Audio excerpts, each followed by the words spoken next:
যারা বোরকা পরে, যারা হিজাব মেইনটেইন করে, নিকাব মেইনটেইন করে, তারা এই বোরকা পরেও জাহান্নামে যাবে যদি তারা 6টি নিয়ম না মানে। জোরে বলেন, কয়টি নিয়ম?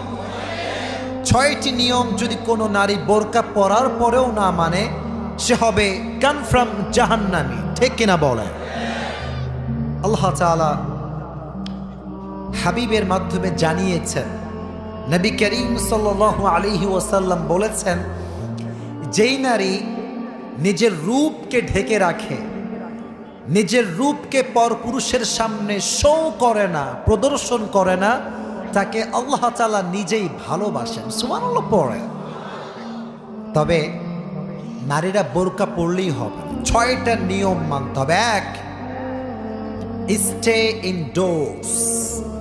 স্টে ইনডোরস, শুধুমাত্র বোরকা পরলেই হবে না।